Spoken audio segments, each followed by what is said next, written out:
দিন কায়েম হওয়া মানে হলো পুরা দেশের সব জায়গায় দিন ছাড়া কিচ্ছু থাকবে না। এই সমাজের মাহফিলগুলোতে নামাজের ওয়াজ আছে ব্যাপক, রোজার ওয়াজ আছে, হজের ওয়াজ আছে, জাকাতের ওয়াজ আছে, জিকিরের ওয়াজ আছে, পর্দা পুশিদার ওয়াজ আছে, কিন্তু দিন কায়েমের ওয়াজটা খুব কম, খুব কম। যার কারণে সমাজে এখনো নামাজ আছে আলহামদুলিল্লাহ, এখনো রোজা আছে আলহামদুলিল্লাহ, হজ পাওয়া যায়, জাকাত পাওয়া যায়, কিন্তু বাংলাদেশের অফিস আদালত, বাজার ঘাট, রাস্তা, পরিবার পরিজনের কাছে দিন পাওয়া যায় না। ইসলাম নাই কোথাও। ইসলাম আগে মসজিদে ছিল, মাদ্রাসায় ছিল, এখন মসজিদ মাদ্রাসাতেও দিন নাই, ইসলাম নাই। আকিমুদ্দিন ওয়ালা তাতাফাররাকু ফি। এবার আল্লাহ কাজ বলছেন, কাজ হলো তোমরা দিন কায়েম করো, এ ব্যাপারে পরস্পর মতভেদ করিও না। আল্লাহ সব নবীর দায়িত্ব দিলেন দিন কায়েম করো। এখন আমরা নবীর উম্মতেরা দিন কায়েম কেমনে করে, দিন কায়েম কাকে বলে অনেকে জানেই না, বোঝেই না, এ বিষয়ে একবারে বেখবর।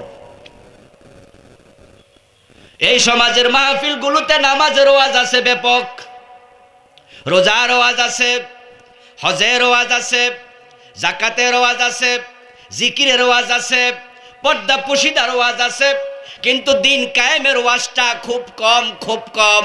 যার কারণে সমাজে এখনো নামাজ আছে আলহামদুলিল্লাহ, এখনো রোজা আছে আলহামদুলিল্লাহ, হজ পাওয়া যায়, জাকাত পাওয়া যায়, কিন্তু বাংলাদেশের অফিস আদালত, বাজার ঘাট, রাস্তা, পরিবার পরিজনের কাছে দিন পাওয়া যায় না। ইসলাম নাই কোথাও। ইসলাম আগে মসজিদে ছিল, মাদ্রাসায় ছিল, এখন মসজিদ মাদ্রাসাতেও দিন নাই, ইসলাম নাই। মাদ্রাসাগুলোর প্রিন্সিপালের রুমে গিয়ে দেখেন মহিলার ছবি ঝুলানো আছে।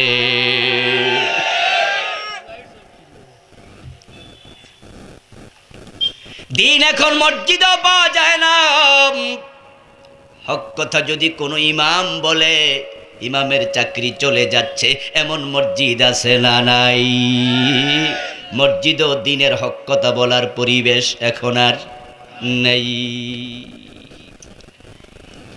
বরং মসজিদগুলোর অধিকাংশ জালেমের হাতে চলে গেছে।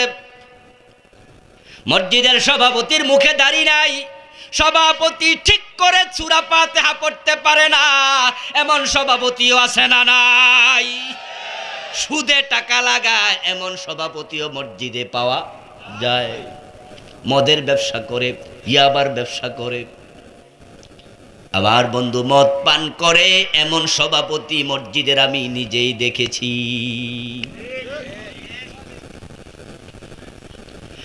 আমার ভাইয়েরা, দিন কায়েমের ওয়াজ নাই, তাই সমাজে দিন নাই। 90% মুসলমানের দেশে দিন কই বলুন তো? দিনের আলোকে, কোরআনের বিধানে সংসদ চলে, কথা বলুন, সচিবালয় চলে, বঙ্গভবন চলে, গণভবন চলে, আদালত চলে, শিক্ষানীতি চলে, স্বরাষ্ট্রনীতি চলে, পররাষ্ট্রনীতি চলে, সংস্কৃতি নীতি চলে। তো আল্লাহর দিন দিয়ে কি চলে? আল্লাহর দিন আজকে ত্রাহি ত্রাহি অবস্থা, নিবু নুবু অবস্থা। কারণ শুধু একটা দিন কায়েমের আলোচনাই খুব কম। অথচ আল্লাহ তাআলা বলছে, আমি ওই নবীদেরকে দায়িত্ব দিয়েছি দিন কায়েম করো, তোমাদেরকে দায়িত্বটাই দিলাম। আপনাদের কাছ থেকে আমি একটু জবাব চাই, দয়া করে বলুন, দিন কায়েমের দায়িত্ব আমি আবুল কালাম আজাদ দিয়েছি না আল্লাহ দিলেন? সূরাতুশ শূরা আয়াত নাম্বার 13, বাড়িতে গিয়ে দেখবেন আমার অর্থ, আমার কথাগুলো মিলে কিনা। দিন কায়েমের দায়িত্ব আল্লাহ দেয়, আর দিন কায়েমের খবরই নাই, বুঝেই না। আমার প্রিয় ভাই, দিন কায়েম করতে আল্লাহ তাআলা বলার পরে এবার কি বলছেন দেখুন, ওয়ালা তাতাফাররাকু ফি। ব্যাপারটা কতটা ইম্পর্টেন্ট, এ নিয়ে মতবিরোধ করা মানাম। দিন কায়েমের ব্যাপারে মত পার্থক্য করা যাবে না। একমত হওয়া ফরজ। অথচ শরীয়তের অনেক বিধানে মত পার্থক্য আছে, কিন্তু দিন কায়েমের ব্যাপার আল্লাহ কয় মত পার্থক্য করো না, ইখতিলাফ করো না, ইফতিরাক করো না, এক হয়ে যাও। আমরা যে নামাজ পড়ি, নামাজের বিভিন্ন মাসালায় মতভেদ আছে না নাই? আলেম ওলামা ভাইয়ের একটু কথা বলিয়েন, নামাজের মাসালায় মতভেদ আছে না নাই?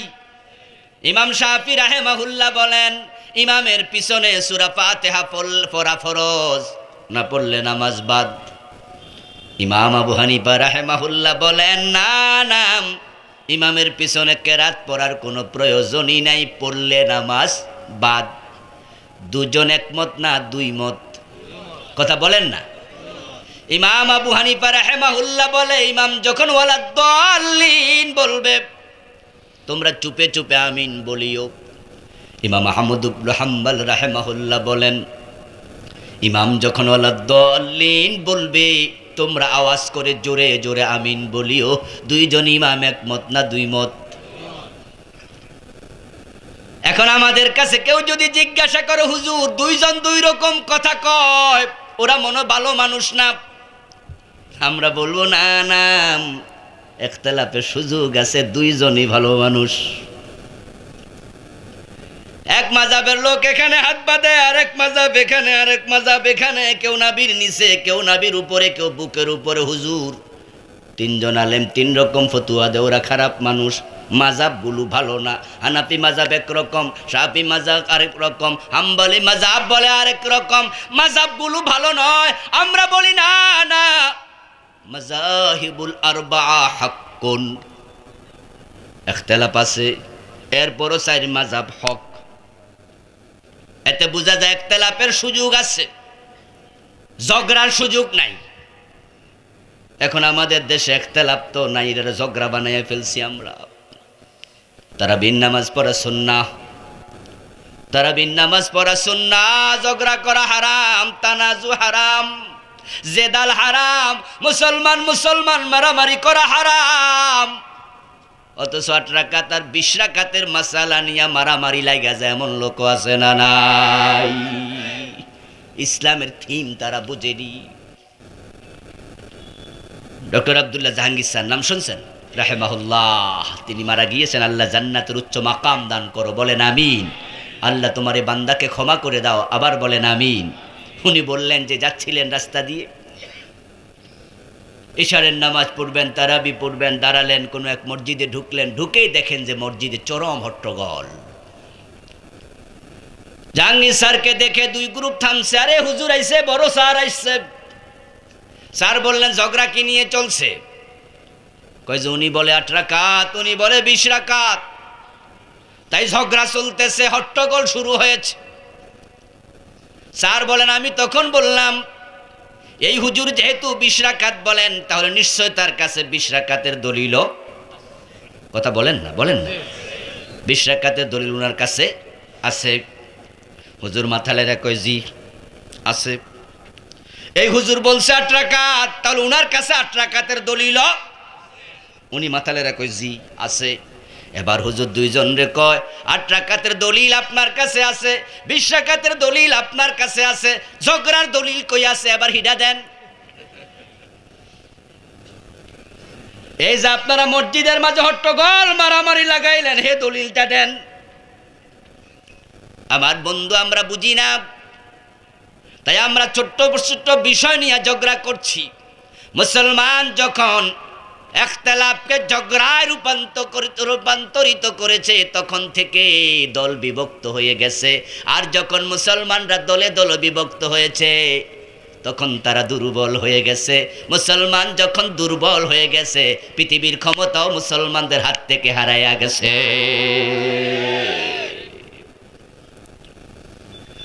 অথচ অদ্য পৃথিবী আমরা শাসন করেছি, অদ্য পৃথিবী। ফারুক আজম ওমর রাদিয়াল্লাহু তাআলা আনহুর সময় ইতালির রাজধানী রোম সাম্রাজ্য আমরা চালাইছি, আমরা বিজয় করেছি। পারস্য সাম্রাজ্য আমাদের হাতে কুপকাত হয়েছে। স্পেনে 700 বছরের বেশি কালেমার পতাকা আমরাই উড়াইছি। এ ভারত উপমহাদেশ 1100 বছরের বেশি আমরাই শাসন করেছি। কিন্তু আমরা যখন জগরাপাসাদ শুরু করে দিলাম, আমরা যখন 5 কল্লি টুপিওয়ালাকে হারামি বললাম, 1 কল্লি টুপিওয়ালাকে ফাসিক বললাম, আমরা জোরে আমিন বললে গলা ধাক্কা দিলাম, আস্তে আমিন বললে মাযহাবি বলে গালি দিলাম। ইখতিরাক করতে করতে আমরা যখন বিভক্ত হয়ে গেলাম, এখন আমাদের হাতে আর শক্তি নাই, বরং জালেমরা আমাদের বিভক্তির সুযোগ নিয়ে হুজুর পিটাচ্ছে, আলেম পিটাচ্ছে, যেখানে চান্স পায় সেখানে কাজে লাগায়। অবস্থা এমন হয়ে গেছে আমাদেরকে মারতে মারতে মারতে মারতে এখন মারার জন্য কোনো রকমের জুলুম অন্যায় লাগে না। বৌনিয়া রিসোর্টে গেলে এটাও অন্যায়, বৌনিয়া বউরে প্রেশার ক্রিয়েট করে তারপরে বৌদিয়া স্বামীর বিরুদ্ধে ধর্ষণের মামলাও দেয়।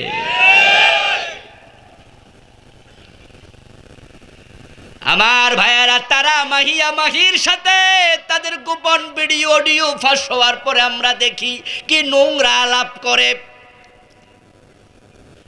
কিন্তু তাকে অ্যারেস্ট করা হয় না।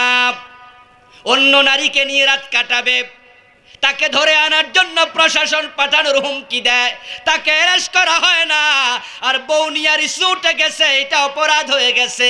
ও বন্ধু, তারা হিসাব করে দেখেছে হুজুররা এত দলে বিভক্ত, হুজুরদেরকে পিটাইলে কথা বলার কেউ থাকবে না।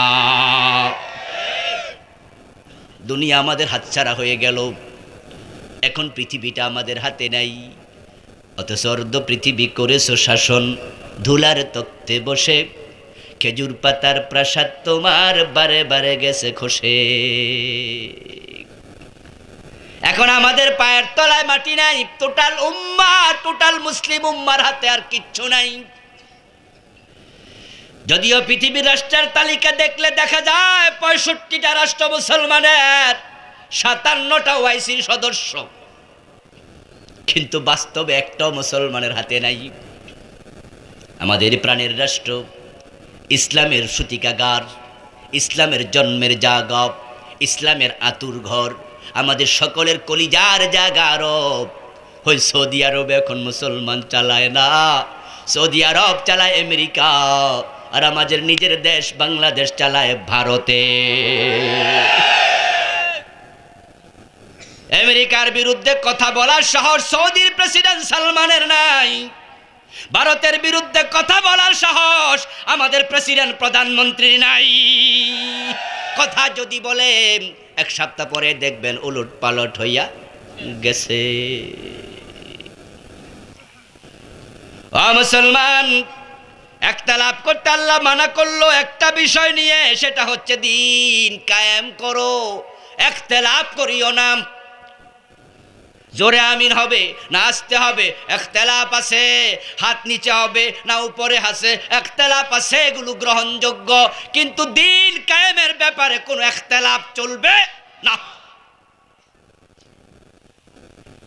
এখন দিন কায়েম কাকে বলে একটু বলবো একটু পরে।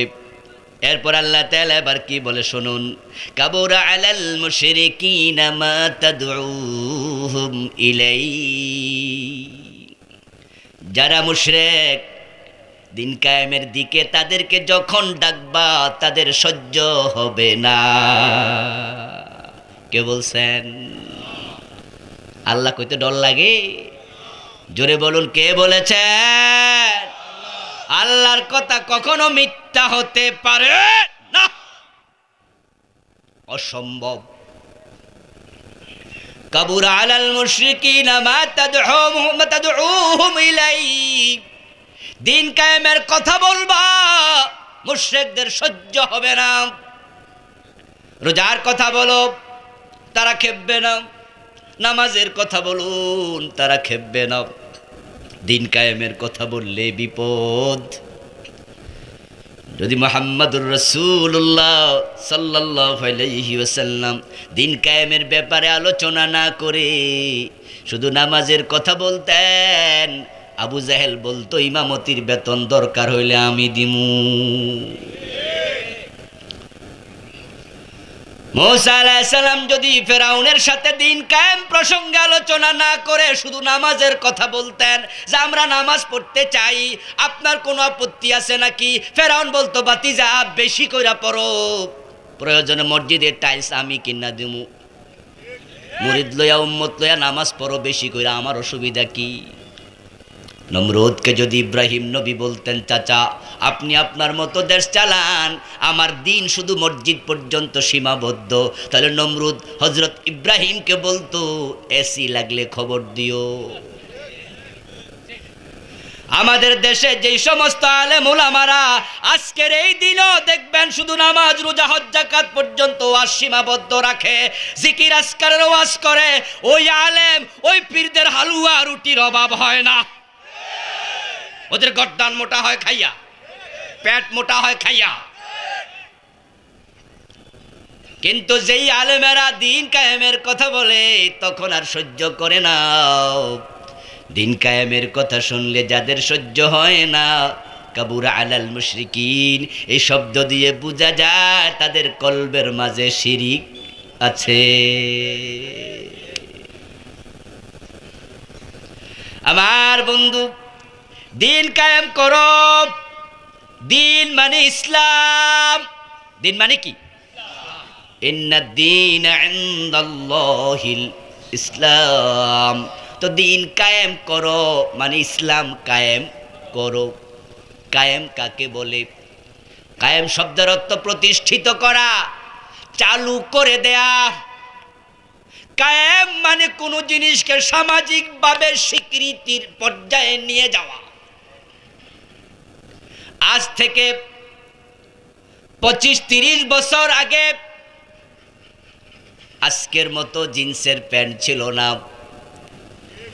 আমার বন্ধু মানুষ সবাই লুঙ্গি পরতো, অধিকাংশ শতকরা 90% লুঙ্গি পরতো। মাওলানা ভাসানীর নাম শুনেছেন? এত বড় রাজনীতিবিদ, দেখবেন ওনার পরনে ছিল অধিকাংশ সময় লুঙ্গি। সমাজের সব জায়গায় লুঙ্গি কায়েম ছিল। লুঙ্গি পরে এমপি হয়েছে, সংসদ ভবনে ভাষণ দিতে গেছে, কোনো অসুবিধা নাই। কিন্তু আজকের এই দিনে তাকায়া দেখেন, এখন বন্ধু কেউ যদি একটু দাওয়াতে যায়, বাজারে যায়, হেও লুঙ্গি পরে যেতে শরম পায়।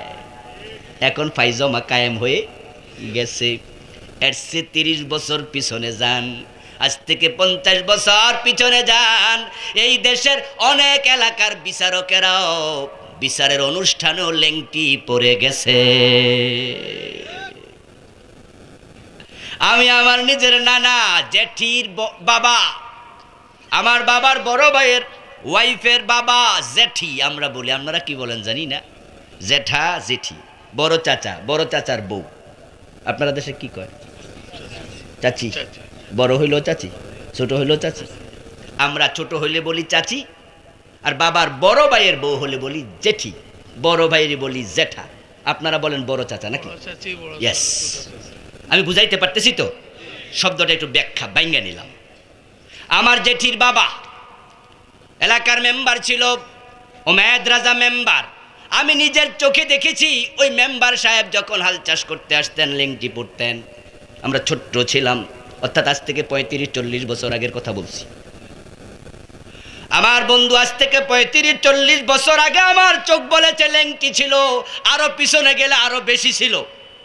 আচ্ছা এবার বলুন তো, এখন যদি লেংটি পরে কোনো মেম্বার হাঁটে, মানুষ কি কইব?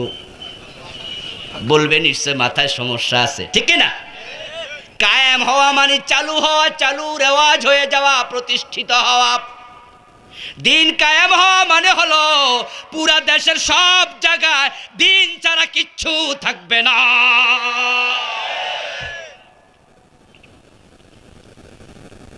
এখন লেংটি নাই, লেংটি বাতিল। এখন লুঙ্গি নাই, লুঙ্গিও বাতিল। আমার বন্ধু আমরা শুধু রাতের বেলায় ঘরে গেলে লুঙ্গি পরি, সারাদিন পরি না বললে চলে। এমনও হতে পারে আজ থেকে 30 বছর পরে লুঙ্গি কমেই যাবে। আল্লাহর হাবিব যখন জমিনে আসেন, পুরাটা সমাজ ছিল আবু জেহেলের অধীনে। আবু জেহেল ছিল রাষ্ট্রপতি, আবু লাহাব স্বরাষ্ট্রমন্ত্রী, আবু সুফিয়ান প্রধানমন্ত্রী, উতবা সাইবা পররাষ্ট্রমন্ত্রী, এক একজন এক এক জায়গায় দায়িত্ব পালন করেছে। তাদের নেতৃত্বে কাবার ভিতরে বাহিরে ৩৬০টা মূর্তি ঢুকানো হয়েছে। তারা যা চেয়েছে তাই করেছে। তৌহিদের গড় কাবাকে, কাবাতুল্লাহকে শিরকের গড় বানাইয়া ছেড়ে দিছে। আল্লাহ তাআলা বিশ্ব নবীকে নবুয়ত দিলেন, দিয়ে বললেন আওহাইনা ইলাইকা, আপনার কাছে আমি ওহী পাঠাচ্ছি, আনাকিমুদ্দিন, এই যে সমাজ ব্যবস্থা আছে এটারে সরাইয়া দিয়ে এখানে ইসলাম কায়েম করতে হবে। এবার আপনাদের থেকে আমি একটু জবাব চাই, এই কাজটা বিশ্ব নবী একাই করেছেন না সাথে আবু বকর আছে? কথা বলেন না।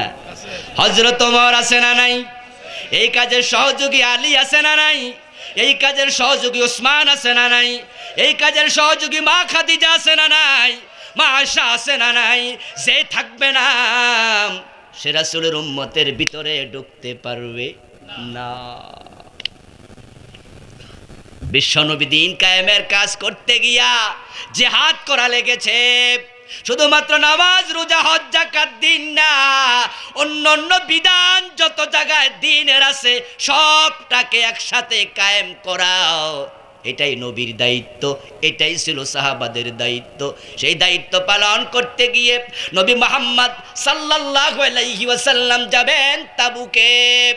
পুরা রোম সাম্রাজ্যেও সবটা মিলে 3 লাখ সৈন্য সংগ্রহ করে মদিনা আক্রমণ করার সিদ্ধান্ত নিয়েছে। নবীর কানে খবর এসেছে 8ম হিজরির শেষ দিক, 9ম হিজরির শুরুতে প্রিয় নবী বলে দিলেন, ও আমার মদিনার সাহাবারা কান খুলে শোনো, ও আমার সাহাবারা, যুদ্ধ হবে রোমকদের বিরুদ্ধে। আমি নবীর অনুমতি না নিয়ে মদিনায় কেউ থাকতে পারবা না।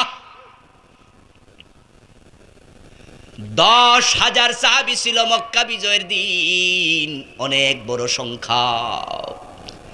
কিন্তু রাসূলের এই ঘোষণার পরে সাহাবী জড়ো হয়ে গেল মুজাহিদ বাহিনীতে 40,000। সুবহানাল্লাহ পড়বেন না ভাইয়েরা? কত হাজার? এর চেয়ে বেশি সংখ্যক কোন যুদ্ধে একত্রিত হয়নি। মদিনার ভিতরে বাহিরে যে যেখানে ছিল সাহাবা সবাই জড়ো হলো। প্রিয় নবী মুহাম্মদুর রাসূলুল্লাহ সাল্লাল্লাহু আলাইহি ওয়াসাল্লাম সাহাবাদেরকে সাথে নিয়ে চলে গেলেন তাবুকে। ওখানে পৌঁছার পরে রাসূল খবর নিচ্ছেন, কিরে ও আলী, ও আবু বকর, ও ওমর, আমার কাব কই? সুবহানাল্লাহ পড়ে। রাসূল খবর নেয়, আমার কাব বিন মালিক কোথায়? আমি যে কাবকে দেখতে পাচ্ছি না। সাহাবায়ে কেরামের সাথে রাসূলের সম্পর্কটা কত বেশি, এত হাজার সাহাবীর মাঝে কাব কই? রাসূল খোঁজ নিচ্ছে। এর মানে রাসূল সাহাবাদের নাম জানতেন অনেকের, তাদেরকে সন্তানের মতো স্মরণ রাখতেন। আমার বন্ধু বলা হচ্ছে, রাসূলুল্লাহ কাব তো আসে নাই। 2-1 একটু কটু মন্তব্য করছিল যে কাব তো মুনাফিক হয়ে গেছে। আল্লাহর হাবিব বলে, চুপ, মন্তব্য করো না। রাসূল সাল্লাল্লাহু আলাইহি ওয়াসাল্লাম মদিনায় ফিরে গেলেন। যুদ্ধ হয়নি, বিনা যুদ্ধে আল্লাহ বিজয় দিয়েছে। সুবহানাল্লাহ পড়েন। রোমক বাহিনী শুনেছে 40,000 সাহাবী, তাদের গোয়েন্দা আছে, গোয়েন্দা কাজে লাগাইছে। যাও যাও যাও, মুহাম্মাদের সাথে লোক কত এসেছে খবর নাও। ঠিক এর আগের বছর 7ম হিজরিতে মুতা একটা যুদ্ধ হয়েছিল। ওই মুতার যুদ্ধটাও রোমকদের বিরুদ্ধে হয়েছিল। ওই যুদ্ধে মুসলমান ছিল মাত্র 3,000, কাফের ছিল 1 লক্ষ। আল্লাহর হাবিব 3 জন সাহাবীকে সেনাপতি বানিয়েছিলেন, হযরত জাফর, হযরত জায়েদ, হযরত আব্দুল্লাহ ইবনে রাওয়াহা। রাসূল 3 জনকে সেনাপতির নাম ঘোষণা করে বললেন, জায়েদ যদি শহীদ হয়ে যায় জাফরকে সেনাবাহিনীর প্রধান বানায়ো, জাফর শহীদ হলে আব্দুল্লাহকে বানায়ো, আব্দুল্লাহ যদি শহীদ হয়ে যায় তোমাদের মাঝ থেকে একজনকে তোমরা বানায়া নিও। ওই যুদ্ধে 3 জন শহীদ হয়ে গেল। হযরত খালিদ বিন ওয়ালিদ রাদিয়াল্লাহু তাআলা আনহুকে সেনাবাহিনীর প্রধান বানায়া ওনার নেতৃত্বে মুতা বিজয় হলো, 1,00,000 কাফের রোমক বাহিনী পরাজিত হলো। তারা পরের বছর গোয়েন্দার মাধ্যমে জানলো গতবার আইছে 3,000, এবার আইছে কত? রাসূল সাল্লাল্লাহু আলাইহি ওয়াসাল্লাম বড় কৌশলী যোদ্ধা ছিলেন, বড় কৌশলী। তিনি সাহাবাদেরকে রাতের বেলায় বললেন, প্রতি 10 জনের জন্য একটা করে চুলা জ্বালায়ো, প্রতি 10 জনের জন্য রুটি পাকানোর জন্য একটা চুলা জ্বালায়ো। যদিও একটা চুলাতে 20, 30, 50 জনের রুটিও পাকানো যাবে, কিন্তু না, 10-এর বেশি না। এখন 10 জন একটা চুলা জ্বালায়, পুরা এলাকা 40,000-এর জন্য চুলা লাগলো কত? 4,000। কত? 4,000 চুলা একসাথে আগুন জ্বলছে, পুরা মরুভূমি লাল হয়ে গেছে। কাফের গোয়েন্দারা এসে দেখা মাথা গেছে ঘুইরা। সকাল পর্যন্ত অপেক্ষা করেছে, দূর থেকে তারা দেখতেছে পুরা এলাকা আগুন জ্বলছে, হাজার হাজার মানুষ। সকাল বেলায় তাহাজ্জুদের সময় সাহাবারা উঠছে, যে যার মতো অজু করেছে। অজু করার পরে মেসওয়াক, অজু করার সময় মেসওয়াক করছে, মেসওয়াক দেখে কাফেররা গোয়েন্দারা একজন আরেকজন রে জিগায়, এটা আবার কি জিনিস? সবাই যে দেখি দাঁতে শান দিতাছে, দাঁত ধারাইতাছে, লক্ষণ কি বুঝে তো আসছে না। ইতিহাসে পাওয়া যায় তারা গিয়ে রিপোর্ট করেছে রোমক সম্রাটের কাছে, লোক এসেছে কত, হিসাব করা বড় মুশকিল, তবে লোক আসছে বেশি এটা বুঝছি, কিন্তু এটা তো বুঝি নেই। সবাই রে দেখতেছি সকালবেলা শুধু দাঁত দাঁড়াচ্ছে। রোমক সম্রাট বলে, লক্ষণ মোটেও ভালো না, মনে তলোয়ার দিয়া কাইটা পরে দাঁত দিয়া চাবাইবু, লক্ষণ ভালো না। সিদ্ধান্ত ঘোষণা করলেন, যুদ্ধের দরকার নাই, পালা পালা ভিক্ষার দরকার নাই। ঠিক নেই? উদাহরণ শব্দ একটা আছে, কইলাম না। সাইরা দেমা কেঁদে বাছি 3 লাখ সৈন্য নিয়ে পালায়া গেল। আল্লাহর হাবিব মদিনায় ফিরে আসলেন। আল্লাহর কোরআনকে এই ক্ষমতায় নিতে কথা বলি।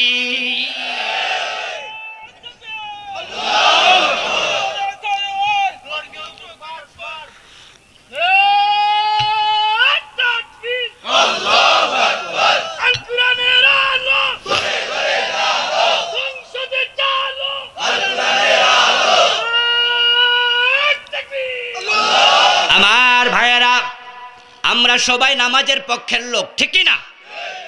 তাবলীগ জামাত নামাজের পক্ষে, 3.5 লাখ মসজিদের খতিব নামাজের পক্ষে, নিজাম ইসলাম নামাজের পক্ষে, হেফাজত ইসলাম নামাজের পক্ষে, লাখ লাখ শ্রোতা নামাজের পক্ষে, হাজার হাজার বক্তা নামাজের পক্ষে, হাজার হাজার মাদ্রাসার ওস্তাদ নামাজের পক্ষে।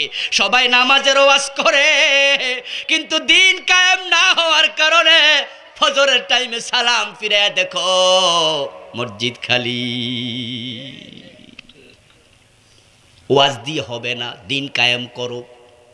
দিন যদি কায়েম হয়, সংসদে আইন পাশ হবে, ইযা নুদিয়া লিস-সালাতি মিন ইয়াউমিল জুমুআতি ফাসআউ ইলা যিকরিল্লাহি ওয়া দারুল বাই। প্রিয় নবী বলেন, আজানের পরে যারা মসজিদে আসে নাই, আমার মন চায় মহল্লায় যাইয়া তাদের বাড়ি ঘরে আগুন লাগাইয়া দেই। আইন যদি হয়ে যেত, আজানের পরে দোকান বন্ধ, আজানের পরে অফিস বন্ধ, সচিবালয়ে সচিব হবে ইমাম, মন্ত্রণালয়ে মন্ত্রী হবে ইমাম, ডিসি অফিসে ডিসি হবে ইমাম, টিউন অফিসে টিউন হবে ইমাম, তাহলে আপনার নামাজ কায়েম হলে এই দেশে ঘুষ বন্ধ হয়ে যাবে, অন্যায় বন্ধ হয়ে যাবে। যেই আদালতের ইমাম ইমামতি করবে সচিব, যেই আদালতের বিচারপতি ইমাম হবে, ওই আদালতে অন্যায় রায় হতে পারে না।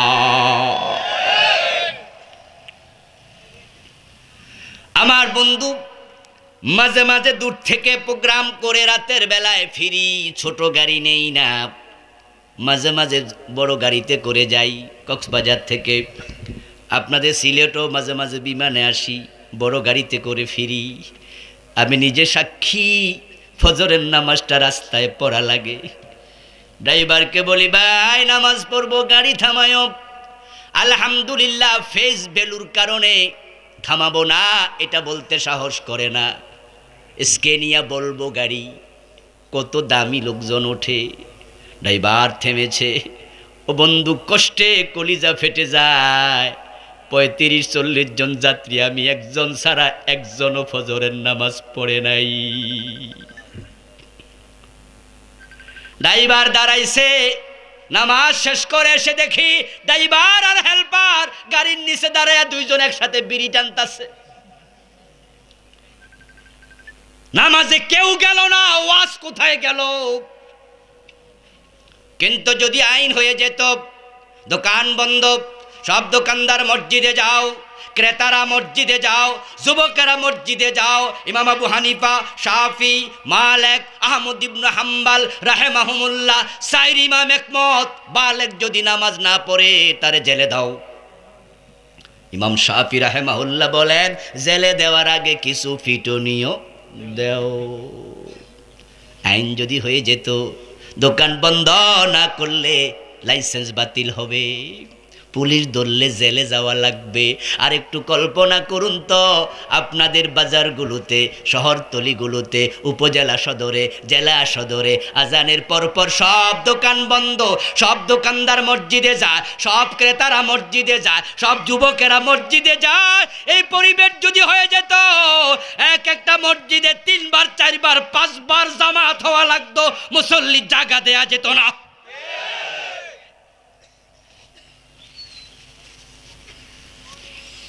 আমরা যারা আছি আলহামদুলিল্লাহ, নামাজওয়ালা, টুপিদারিওয়ালা, আলেম ওলামা, ইসলামের পক্ষের লোক, আমরা সবাই সুদের বিপক্ষে, আমরা সবাই বেপরদার বিপক্ষে। ওয়াজ আমরা করেছি সুদের বিরুদ্ধে। আমাদের সে বড় বড় আলেমেরা সুদের বিপক্ষে ওয়াজ করতে করতে মরে গেছে। বলুন তো, সুদ কি মারা গেছে না জোয়ান হইছে? তো ওয়াজ কই গেল? কোন কাজে লাগলো? বরং এই জাতি সুদের সাথে এমন ভাবে আষ্টে পিষ্টে বেঁধে যাচ্ছে, অক্টোপাসের মতো পেঁচিয়ে যাচ্ছে। কেউ সুদ খায়, কেউ সুদ দেয়, কেউ সুদ লিখে, কেউ সাক্ষী থাকে। সুদের যে খায় না, লিখে না, সাক্ষী হয় না, সুদের দুলাবালি হইল তার গায়ে লাগে।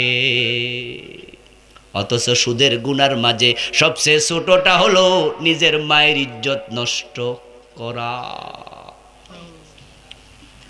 ও খতিবেরাম, ও বক্তারা, ও মুসলমান, তোমাদের বলছি প্রিয় ভাইরা, সুদের বিরুদ্ধে ওয়াজ তো করলা, সুদ তো কমলো না। কিন্তু যদি দিনের বিজয় করে দেয়া যায়, আল্লাহর কোরআনটাকে সংসদে ঢুকাইয়া দেয়া যায়, 151 জন এমপি সুদের বিপক্ষে একবার যদি হা বলে, একদিনে সুদ বন্ধ হয়ে যাবে। আনাকিমুদ্দিন, দিন কায়েম করো, দিন কায়েম করো। বিশ্বনবী মক্কায় 13 বছর চেষ্টা করলেন। আবু জাহেল, আবু লাহাবের গোষ্ঠীরাম প্রিয় নবীকে কোরআন নিয়ে মক্কার সংসদ দারুন নাদওয়ায় ঢুকতে, কথা বলেন না, দিছে? দেয় নাই। এবার রাসূল হিজরত করে মদিনায় যাচ্ছেন। যাওয়ার পথে বলেন, ওয়াজআললি মিন লাদুনকা সুলতানান নাসীরা, ও আমার আল্লাহ, রাষ্ট্র ক্ষমতা দিও, সাহায্যকারী রাষ্ট্র ক্ষমতা দেও। এটা সারা সমাজে আইন বানানো যাবে না। ওয়াজ আমরা করেছি সিনেমার বিপক্ষে, বেপরদার বিপক্ষে। আপনাদের কাছ থেকে আমি জবাব চাই, বাংলাদেশে সিনেমা কমেছে না বেড়েছে? ওয়াজটি কই গেল? আপনি যে মনে করতেছেন আপনি ওয়াজ করলে দায়িত্ব শেষ, আল্লাহর হাবিব ওয়াজ করতে বলেছে, আল্লাহ বলেছে, সাথে সাথে দিন কায়েমের কথাও বলেছে। তা'মুরুনা বিল মা'রুফ ওয়া তানহাউনা আনিল মুনকার। অংশ কিন্তু দুইটা, শুধু ভালো কাজের কথা বললে হবে না, অন্যায়ের বিরুদ্ধে মাথা তুলে দাঁড়াতেই হবে। কিন্তু মিষ্টি কথা বলার লোকের অভাব নাই, অন্যায়ের বিরুদ্ধে প্রতিরোধকারী কমে গেছে। আমার দোস্ত, জি বাংলা স্টার জলসার কারণে মুসলমানের ঘরগুলো সিনেমা হল হয়ে গেছে। এই জাতিকে বাঁচাবেন কেমনে? বাঁচাতে হলে দ্বীনের বিজয় দরকার আছে না নাই? এই কোরআন যখন সংসদে ঢুকে যাবে, কোরআন সংবিধান হবে, তখনই কোরআনের আইন সমাজে চলবে। এটার নামই হলো দ্বীনের বিজয়। এই প্রক্রিয়া কাজ করতে হবে। এখন করতে গেলে তো বিপদ, এই জন্য অনেকে রাস্তায় আসে না। আল্লাহর হাবিব বলছেন, শোনো, আশাদ্দুন নাসি বালাআন আল আম্বিয়া। এই কাজ করতে গিয়া আল্লাহর নবীরা সবচেয়ে বেশি বিপদে পড়েছে। সুম্মাল আমসালু ফাল আমসাল। এরপরে রাসূল বলে, এই পথে চলবে যে বিপদেও পড়বে সে। ইসলাম ফুল বিছানো রাস্তা নয়, ইসলামের পথ কুসুম আস্তীর্ণ নয়। এই পথে চলতে গিয়া নবী মুহাম্মদের দাঁত নাই, আপন চাচা আমির হামজার কলিজা নাই, আপন নাতি ইমাম হুসাইনের কল্লা নাই। ইব্রাহিমকে দেখো নমরুদের আগুনে, মুসা নবীকে দেখো দেশ হিজরত করেছে, চলে গেছে ফিলিস্তিনে। ঈসা নবীর দিকে তাকাও, শত্রু পরিবেষ্টিত অবস্থা, আল্লাহ আকাশে তুলে নিছে। আর তুমি খানকায় বড় আরামে আছো, বিপদ নাই, মুসিবত নাই।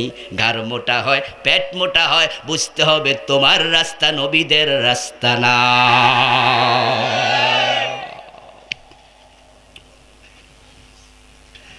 জ্বর উঠলে শরীর গরম হবে, এটাই নিয়ম। সর্দি হলে হাসি আসবে, এটাই নিয়ম। বৃষ্টি হওয়ার আকাশ মেঘলা হবে, এটাই নিয়ম। দ্বীনের পথে চলতে গেলে জুলুম অত্যাচার হবে, এটাই দ্বীনের পথে চলার নিয়ম। এখন আপনি ভয় পায়া ছুপতে যাবেন, ভয় পায়া সরে যাবেন, ভয় পায়া থমকে যাবেন। খতিব সাহেবের কানে কানে গিয়ে বলবেন, হুজুর আগের মতো আর কইেন না, সময় বেশি বালানা, আপাতত চুপ থাকেন, সময় আইলে কইয়েন। এমন কিছু দুর্বল ইমানদার মোমেন আছে না নাই? হে নিজে তো হক কথা বলে না, খতিব্র কইতে দেয় না। খতিবকে আমি কমু, এটা ইমানের দাবি। চুপ থাকলে বোবা শয়তান হবে, এটা আমি হমু না। কয়দিন পরে পুলিশ আইসা ধরে নিছে। এখন দরকার ছিল খতিবের বাড়ি যাওয়া, বউকে বলা, ভাবি আমরা আসি, টেনশন করবেন না, ভাতিজাদেরকে বলবে, কি লাগবে আমাদের জানাইও। মসজিদের মুসল্লিরা চাঁদা তুলবে, টাকা দেবে, খতিবের পরিবার চালাবে, সাহস জোগাবে। এটা না কইরা চা দোকানে বইয়া কয়, হুজুরের আগে কইছি, উনি কথা শোনে না। এই বুঝি তোমার ইমান? তোমরা সাহায্য কেমনে পাইবা? আল্লাহর নবীরা বিপদে পড়েছে, কিন্তু আল্লাহ তাদেরকে কাছে দেয় নাই। এই জন্য হযরত মূসাকে সাহায্য করেছে আল্লাহ। 12টা রাস্তা সাগরের মাঝে বানাইছে। ইব্রাহিমকে সাহায্য করেছে আল্লাহ, আগুনকে ফুল বাগান বানাইছে। নবী মুহাম্মদকে সাহায্য করেছে আল্লাহ, বদরের যুদ্ধে 5000 ফেরেশতা পাঠাইছে। চিৎকার দিয়ে বলুন, সে আল্লাহ এখনো আছে না নাই? তো ভয় কিসের? আল্লাহর সাহায্য আসার একটা সূত্র আছে, একটা নিয়ম আছে। নিয়মটা হলো, মানুষের চেষ্টা যেখানে শেষ হয়, আল্লাহর সাহায্য সেখান থেকে শুরু হয়। ইন তানসুরুল্লাহ ইয়ানসুরকুম। আল্লাহর সাহায্য পেতে হলে রাস্তায় থাকেন, ভয় পাবেন না, ভয় পাওয়া যাবে না। আমার আল্লাহ ফেরাউন রে মাইরা পানিতে ডুবাইয়া সুবাইয়া ধ্বংস কইরা লাশটা রাইখা দিছে সাগরের মাঝে। 3100 বছর বসতে দেয় নাই, গলতে দেয় নাই, হাঙ্গর তিমিরে খাইতে দেয় নাই, রেখে দিয়েছেন আমাদের জন্য। তিনি বুঝালেন, ও জালেমেরা সাক্ষী হও, ও জালেমেরা দেখে নাও, আল্লাহ ফেরাউনকে ডুবাতেও 1 মুহূর্ত লাগে নাই। তোমরা আল্লাহর সামনে কি? ভয় পাওয়ার কারণ নাই, রাত্রি গভীর হলে ভয় পায় না। বুদ্ধিমান মানুষ বুঝে সূর্য উদয়ের সময় হচ্ছে, রাত্রি যত গভীর হয় প্রভাত তত ঘনিয়ে আসে। মেঘ দেখে কেউ করিসনি ভয়, আড়ালে তার সূর্য হাসে। প্রসব বেদনা না হলে নতুন সন্তান দুনিয়ায় আসে না। প্রসব বেদনা প্রমাণ করে নতুন সন্তান আসছে। আলেম ওলামাদের উপর জুলুম অত্যাচার প্রমাণ করছে। ইনশাআল্লাহ বাংলাদেশও ইসলামের নতুন সূর্য উঠবে। দিন কায়েমের কাজ করতে করতে মরে যান, আপনি সফল। আর দিন কায়েমের কাজ করবেন না, দিন কায়েম হওয়ার পর আপনি মরে লাভ নাই। আপনার মৃত্যু আব্দুল্লাহ ইবনে উবাইর মতো মদিনায় হবে, জান্নাত কপালে জুটবে না।